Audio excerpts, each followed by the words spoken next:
ICC বৈঠকে উত্তপ্ত বুলবুল, তীব্র টানাপোড়ার তথ্য ফাঁস। টি-20 বিশ্বকাপ 2026 থেকে বাংলাদেশের বাদ পড়া নিয়ে পর্দার আড়ালে নাটকীয় ও উত্তপ্ত মুহূর্তের তথ্য সামনে এসেছে।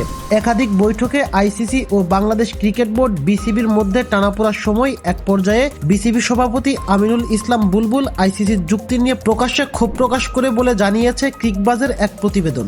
ভারতে খেলতে অস্বীকৃতি জানিয়ে বাংলাদেশ শ্রীলঙ্কায় ভেন্যু স্থানান্তরের দাবি জানালে আইসিসির সঙ্গে বিসিবি টানা 3 সপ্তাহ আলোচনা করে। নিরাপত্তা উদ্বেগ দেখিয়ে বাংলাদেশ তাদের অবস্থানে অনড় থাকলেও আইসিসি সেই অনুরোধ প্রত্যাখ্যান করে এবং শেষ পর্যন্ত 24 ঘন্টার আলটিমেটাম দেয়। প্রতিবেদন অনুযায়ী নির্ধারিত সময়ের মধ্যে বাংলাদেশ সম্মতি না দেওয়ায় আইসিসি স্কটল্যান্ডকে বাংলাদেশের পরিবর্তে টুর্নামেন্টে অন্তর্ভুক্ত করার সিদ্ধান্ত নেয়। এই প্রক্রিয়ার মধ্যে আইসিসির প্রধান নির্বাহী কর্মকর্তা সঞ্জয় গুপ্ত নিয়মিতভাবে বিসিবির সঙ্গে যোগাযোগ রাখছিলেন। ক্রিকবাজের প্রতিবেদনে বলা হয়েছে, একটি ভিডিও কনফারেন্স বৈঠকে পরিস্থিতি বিশেষভাবে উত্তপ্ত হয়ে ওঠে। সেখানে বিসিবি সভাপতি আমিনুল ইসলাম বুলবুল আইসিসির নিরাপত্তা মূল্যায়ন ও যুক্তি নিয়ে প্রকাশ্যে অসন্তোষ প্রকাশ করেন এবং আইসিসির অবস্থান মেনে নিতে অনিচ্ছার কথা স্পষ্টভাবে জানান।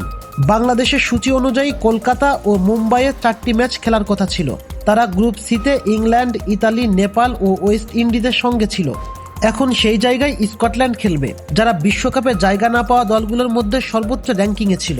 এদিকে স্কটল্যান্ডকে অন্তর্ভুক্তির ঘোষণা দিয়ে আইসিসি এক বিবৃতিতে জানায়, বিসিবির উত্থাপিত উদ্বেগ নিয়ে তারা অভ্যন্তরীণ ও বাহ্যিক বিশেষজ্ঞদের মাধ্যমে স্বাধীন নিরাপত্তা মূল্যায়ন করেছে।